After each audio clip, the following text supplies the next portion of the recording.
Attention pour les couleurs.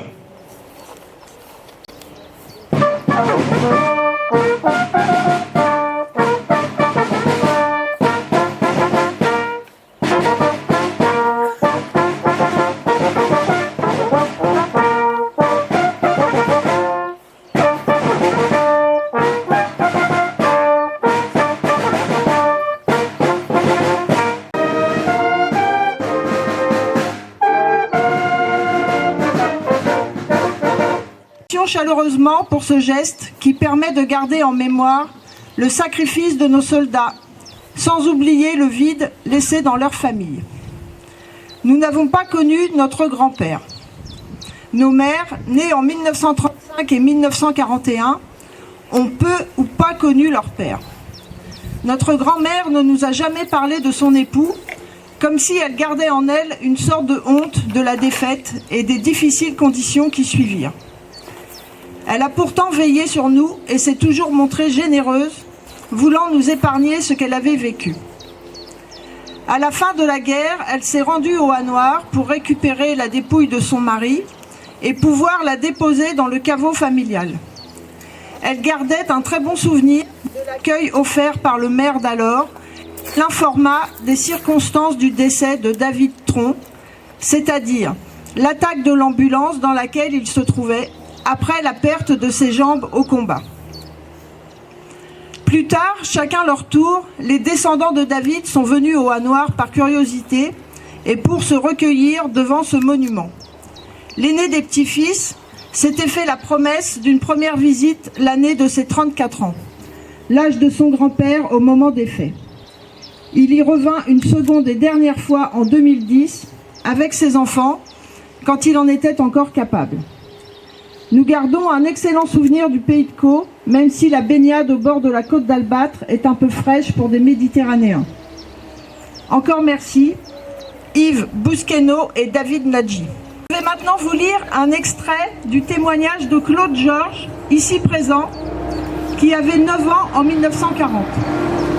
Il a vécu les événements de très près aux côtés de son père, Eugène Georges, alors maire du Hanoir, et de son frère Michel, et sa sœur Anne-Marie, aujourd'hui décédée.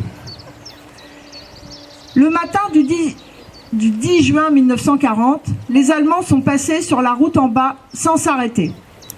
On était devant la mairie avec notre père quand on a vu 4 soldats français en vélo, le fusil sur l'épaule.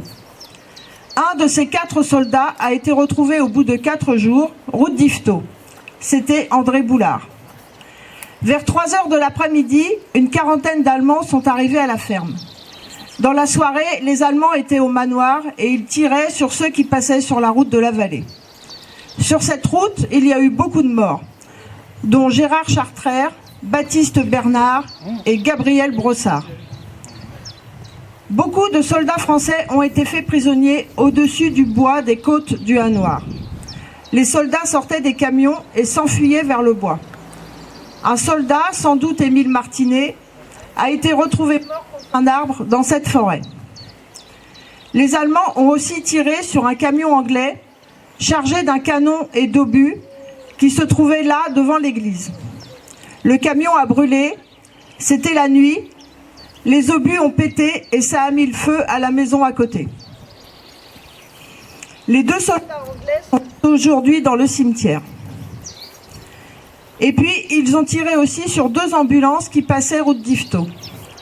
Sont décédés carbonisés dans l'ambulance Fernand Bazin, Armand Bizet, Raymond Cadou, André Darpetch, Marcel Guillaume, Joseph Le Barbanchon, Théophile Briand et David Tron.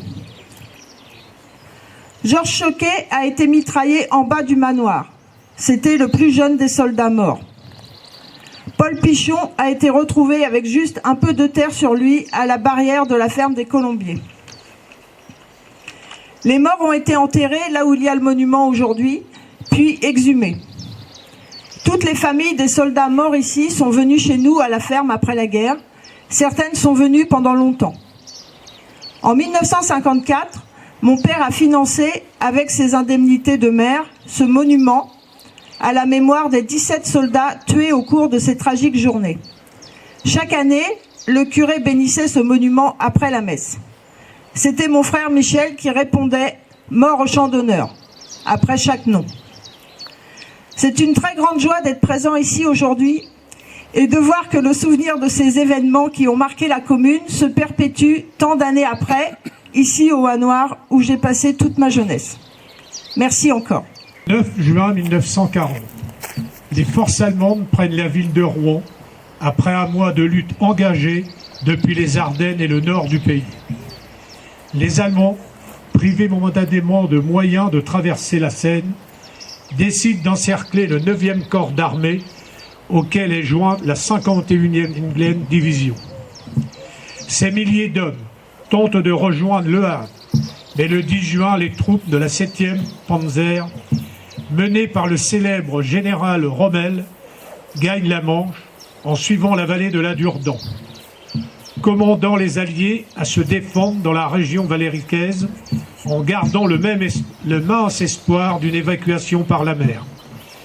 Espoir déçu, puisqu'à peine 1/10 des hommes pourront s'enfuir, laissant derrière eux des milliers de prisonniers, des blessés, des morts, et la désolation au sein des villes et des villages.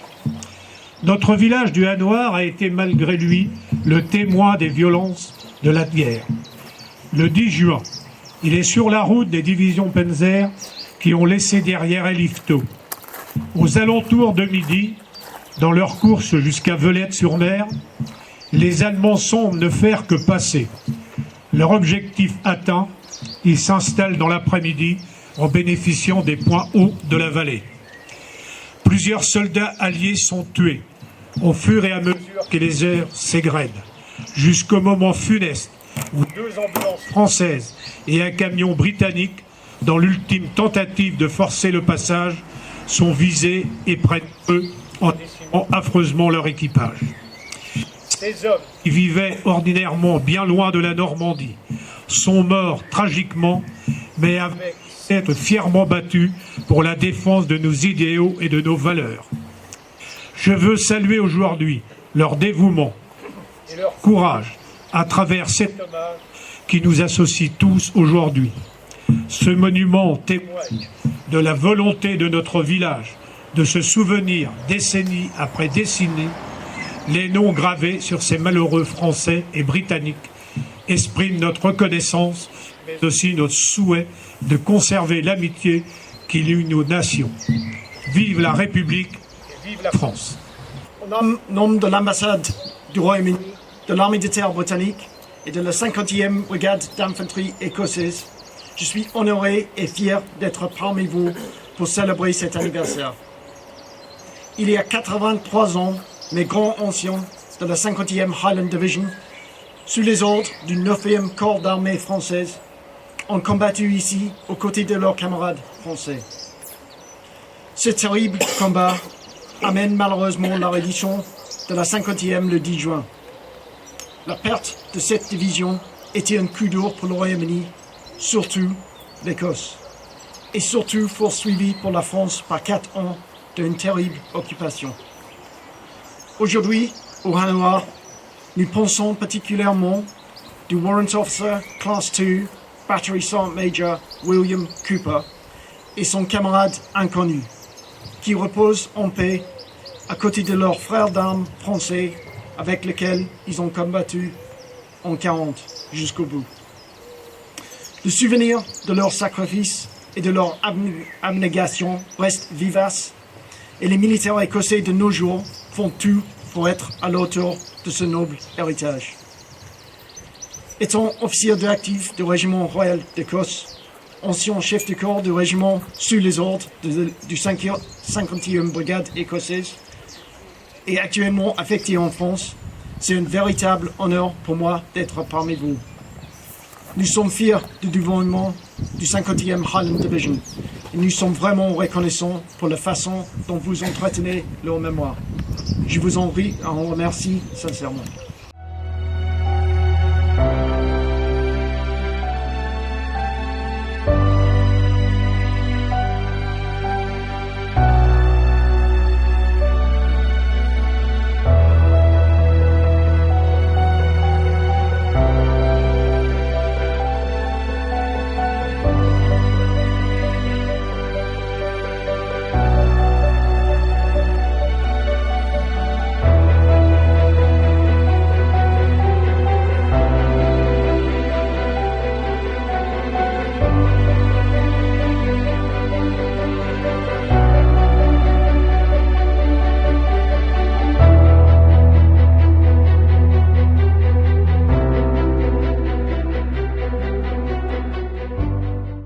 du Noir.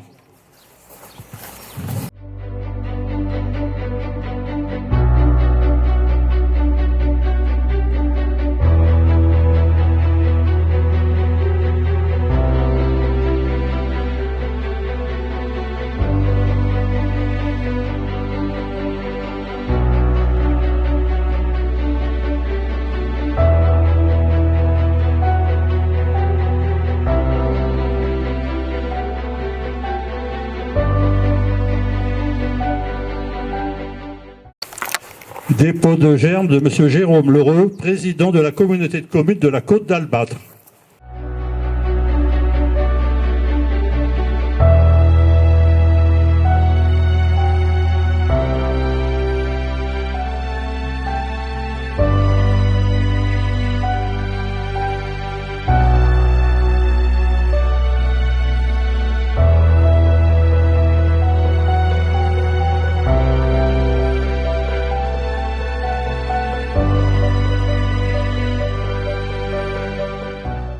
Dépôt de germe par le colonel Campbell, représentant de l'ambassade de Grande-Bretagne et de l'armée de terre britannique.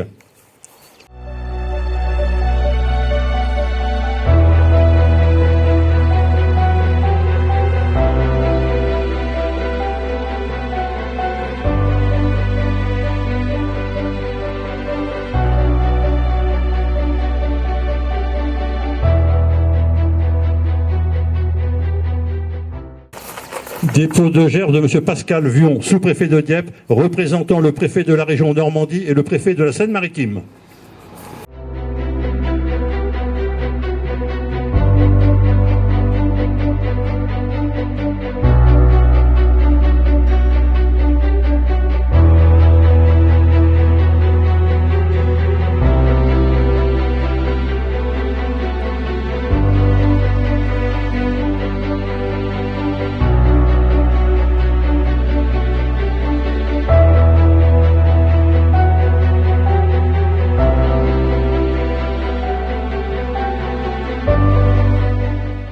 René. Mort pour la France. Bazin Fernand. Mort pour la France. Bernard Baptiste. Mort pour la France. Bisol Armand. Mort pour la France. Briand Théophile. Mort pour la France. Brossard Gabriel. Mort pour la France. Cadou Raymond. Mort pour la France. Chartrève Gérard. Mort pour la France. Choquet Georges. Mort pour la France. Darpeste André. Mort pour la France. Guillaume Marcel. Mort pour la France. Le Barbanchon Joseph. Mort pour la France. Martinet Émile. Mort pour la France. Pichon Paul. Mort pour la France. Tron David. Mort pour la France. Boulard André. Mort pour la France. Cooper William. Mort pour la France. Soldat anglais inconnu. Mort pour la France. Au mort.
S'il vous plaît.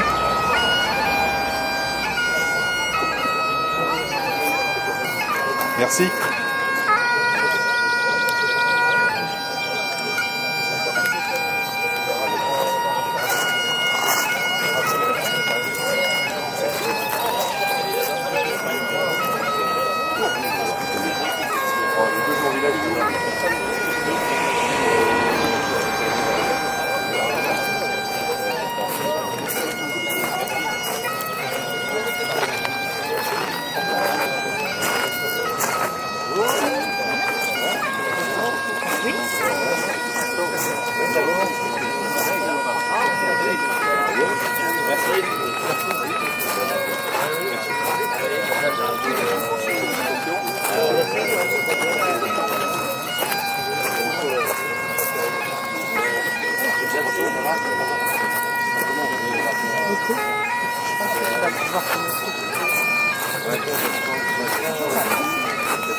Parole à Monsieur le Président de la communauté de communes. Bon, ça va. Monsieur le sous-préfet,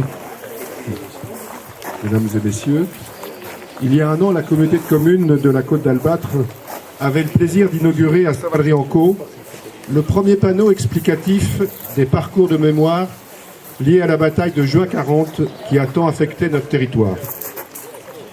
Le travail de rédaction et de mise en page de l'ensemble des deux parcours est en cours et je peux maintenant vous annoncer qu'il sera achevé pour juin 2024.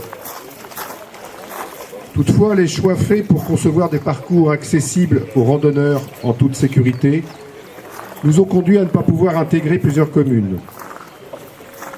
Par contre, il nous est apparu manifeste et nécessaire que toutes les communes souhaitant pouvoir faire connaître les événements de juin 1940 puissent le faire et ainsi rejoindre l'ensemble du projet Juin 40 qui fait partie intégrante du projet de territoire de la communauté de communes.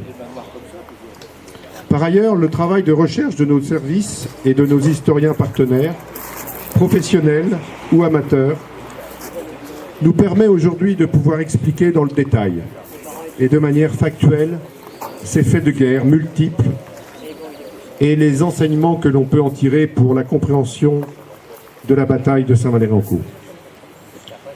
Aussi, monsieur le maire, cher Jacques, quand vous m'avez sollicité pour, suite à l'excellent travail historique exécuté par votre administrée, madame Lamotte, pour la réalisation de ce panneau, bien évidemment, nous n'avons pas hésité et nous avons donné notre accord.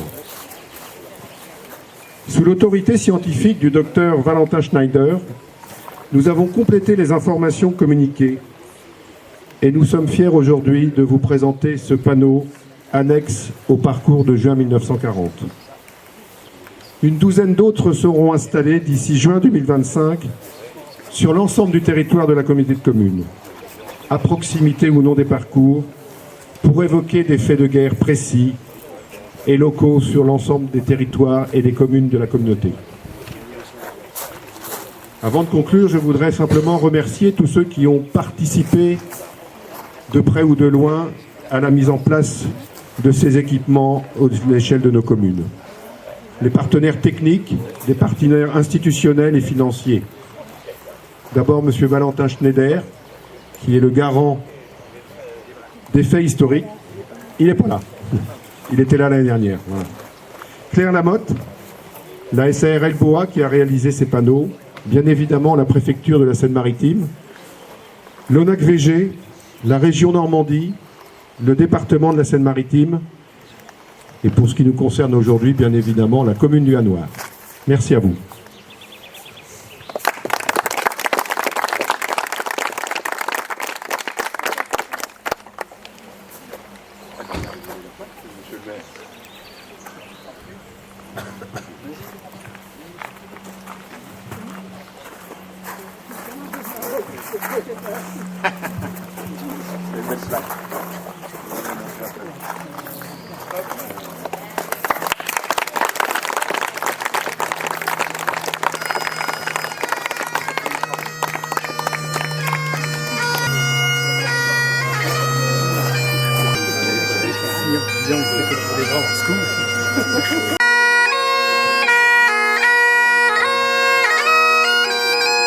Je voudrais remercier Monsieur le sous-préfet de vous être déplacé jusqu'au Hanoir ce midi, dans cette vallée de la Durdon où le soleil brille. Toujours, jusqu'à 4 heures a priori cet après-midi. Merci Monsieur le Président de la communauté de communes de nous avoir suivis dans cette démarche, dans ce super panneau.